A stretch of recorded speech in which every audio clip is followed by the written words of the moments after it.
Oui, bonjour. On va faire tout de suite une parenthèse. Oui, là, tu regardes Paul McCartney sur les écrans, puis t'es impressionné, tu vas voir.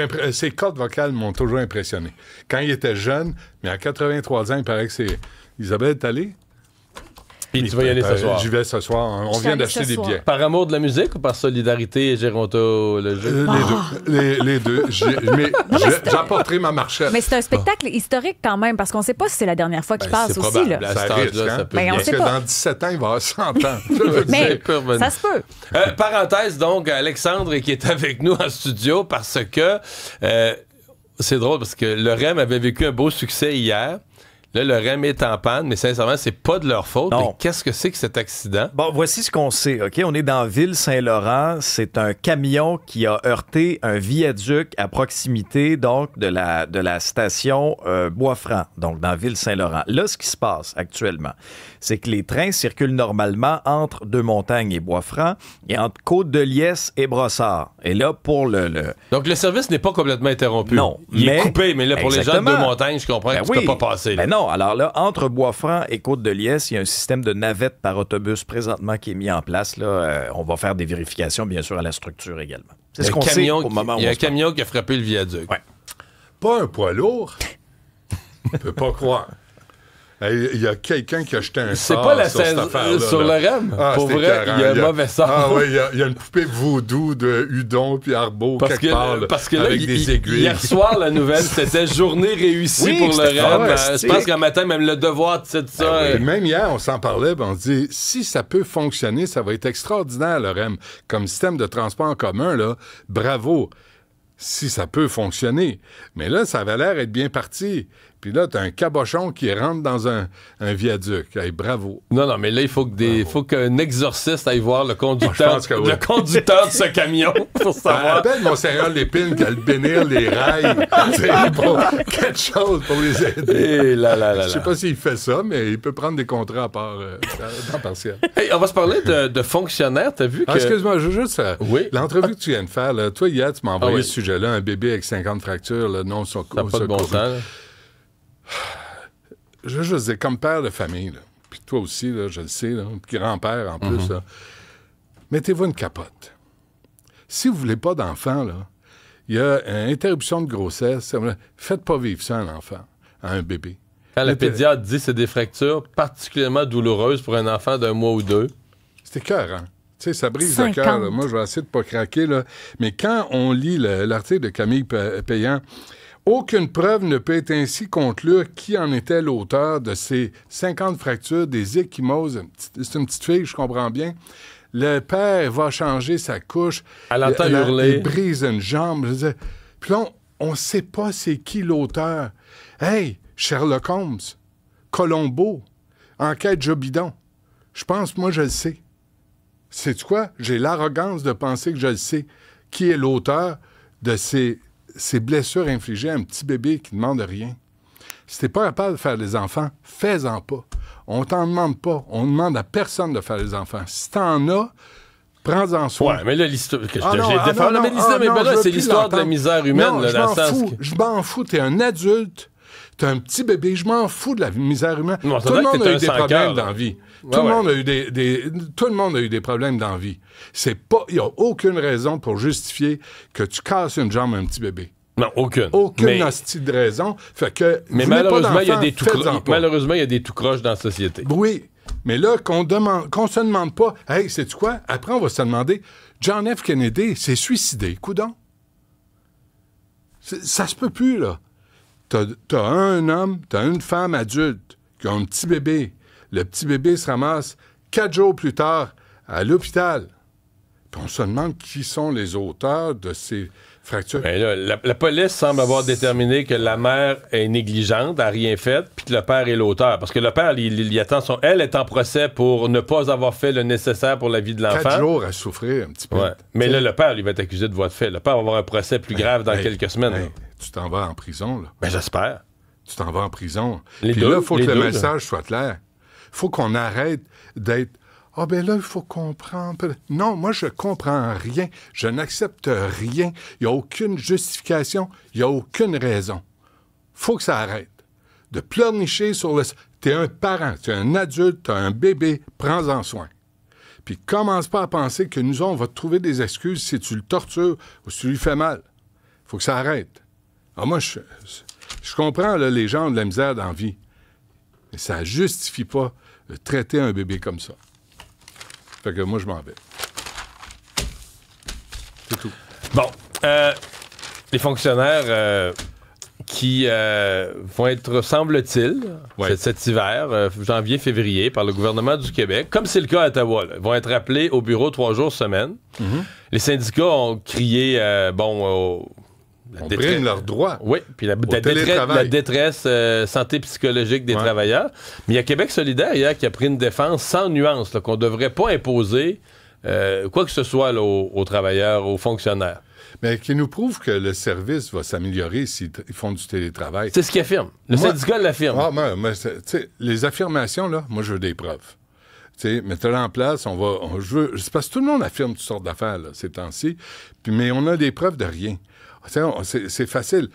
Moi, je ne sais pas quoi penser de ça, parce qu'on sait que travailler dans un bureau, souvent, tu es dérangé, tu perds ton temps, tu jases à la photocopieuse, tu jases à la machine à café, puis il y a des gens qui sont plus efficaces chez eux, qui sont responsables, puis qui ont une tâche à faire, puis ils vont la faire parce que c'est des gens honnêtes. Puis il y en a des slackeux qui vont en profiter pour se pogner le bain. Je ne sais pas quoi penser. Moi, j'ai aucun diplôme comme gestionnaire. Je ne sais pas quoi penser. Ce que je sais, par contre, c'est que le service pourrait s'améliorer un tout petit peu. Mais en fait, la question, cet appel est important pour nous, là. Ça aussi, c'est une affirmation. Pas sûr que ça s'applique. Tu sais, il y a aussi les fonctionnaires au fédéral, là. Hier, je parlais à Jason Jacques, le directeur parlementaire du budget, par intérim, parce qu'ils ne veulent pas le garder, parce qu'il est assez critique, hein. Il disait ce niveau de dépenses en septembre devient insoutenable du gouvernement Carney, Trudeau. Là, hier, je l'ai reçu, puis il dit, moi, ce qu'il dénonce, c'est le fait qu'il n'y ait pas les détails, lui ou les autres parlementaires, du budget. Comment on va faire les affaires? Comment on va arriver à investir 81 milliards en militaire? À qui on va le donner? Qu'est-ce qu'on va avoir en échange? Est-ce qu'on va s'assurer d'en avoir pour notre argent? Là, on veut mettre 30 000, 40 000, certains disent, à la pré-retraite, là, par attrition. Mais là, on dit pas c'est ça comment la question on va que tu poses. Est-ce qu'on va donner des packages, des primes de retraite on va donner des packages devancés? Yes, sir. Et puis, c'est pas juste ça. À 50 ans puis à 55 ans, on va donner ça. Là, à 50 ans? À 50 ans et 55 ans. Je veux dire, la moyenne d'âge, là, au Canada, c'est quoi? Pour un homme, c'est 80, une femme, 82, 3. Là, ça veut-tu dire qu'on va payer la retraite 30 ans? Non, plus que ça, Benoît. À des gens? Parce que dans la moyenne d'âge, l'espérance de vie à 80 ans, ça inclut, je sais pas, un enfant qui est mort d'un accident, puis ça inclut un jeune qui est mort du cancer à 24 ans. Ouais. Donc, si tu te rends à 50, là, l'espérance de vie doit être 82 ou 83. Mais est-ce qu'on a les moyens de payer ça? 32. Là, il y a un excédent de 1,9 milliard, paraît, dans la caisse de pension. Là, le gouvernement veut prendre ça pour financer le programme. Pourquoi il ne prend pas ça pour donner des services? Je comprends pas. On va les mettre à la retraite, ils vont se pogner le beigne, ils vont être payés. Puis ça a été quoi la contribution des fonctionnaires? Dépenses du gouvernement. Ils vont être payés par le fonds de retraite. Donc pour le budget de l'année en cours, ça va être une... Mais je te répète... Main droite, main gauche, oui, mais du point de vue comptable au gouvernement, c'est une économie. C'est une entourloupette. C'est pas une économie, c'est une entourloupette. C'est une entourloupette. Et là, on va payer des gens à rien faire au lieu de les payer à rendre des services. Je ne comprends pas. C'est pas comme si le gouvernement fédéral donnait non plus d'excellents services. Imagine-tu, ça ferait 5 ans que je serais à la retraite. Imagine. Toi, ça ferait... Moi, ça fait 14. Toi, ça ferait 14 ans, mais c'est ridicule. Toi, ça ferait 14 ans que tu es en retraite. Et sincèrement, moi, je pense que c'est pas bon pour les gens de prendre leur retraite à 50 ans. C'est pas bon. J'en ai vu, là. Puis ça attire la maladie. Mais la plupart, ils retravaillent. J'espère bien. Même dans certains cas, là, écoute, les policiers qui prenaient leur retraite à 50, 51, 52 étaient rembauchés par l'escouade tabac, l'UPAC.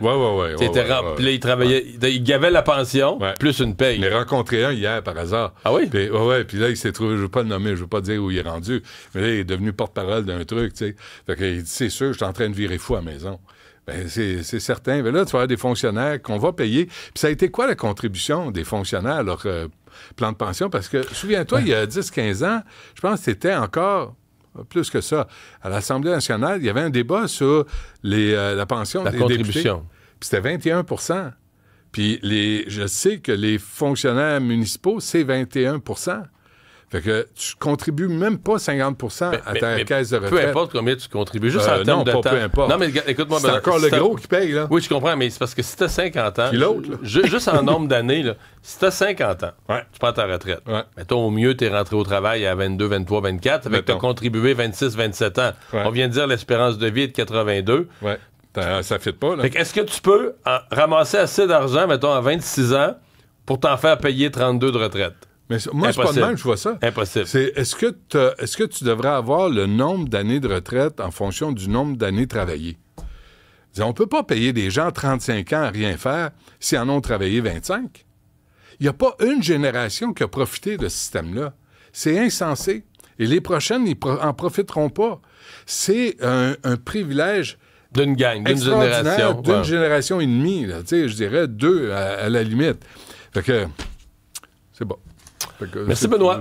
C'est tout, hein? À demain. Oui, c'est tout. Je peux Oui. juste te Ben dire oui, une tu chose? peux toujours me dire une chose. Juste la police à son meilleur.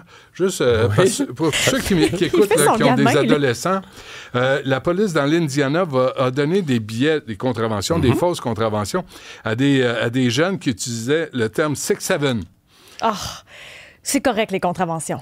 6-7. C'est les jeunes, ça. Les jeunes 6-7. s'en fichent, Isabelle. Les jeunes sont comme ça. I don't care. 6-7. Puis là, Ça, c'est 6-7 c'est pas puis c'est quoi, wesh. hein? Non, j'ai Tous aucune les idée. jeunes disent ça. Insupportable. Ça veut rien dire. Ça veut rien dire. Ça veut rien dire. Rien 6-7. pantoute. Rien. 6-7. 6-7. Non, 6-7. Tu le Et c'est dis un- en Mais anglais. en français, ça ça vient de serait 6-7. TikTok, puis c'est quelqu'un... C'est ça. On Ça me vient l'a d'Europe. expliqué. Ça veut rien dire. Rien pantoute. Et là, les jeunes, c'est comme ils Faut-tu deviennent... que je tout- ris ou ils souffrent- ils je fais une souffrent face de- longue? Ou... Ben, ils souffrent du syndrome de la Tourette. Ben, même Pierre-Yves ah. Desmarais l'a inclus, ça, le 6-7 dans son show. Là. Ah ouais. Fait que, imagine, si lui, il l'a inclus, ça veut dire que... Ben, Ça veut dire que c'est bon en Fait que, il y aura- tabarouette. si vous allez en Indiana, puis vous dites, vos ados Contravention. disent Yes! 6-7, Bravo! tac, Enfin. contravention.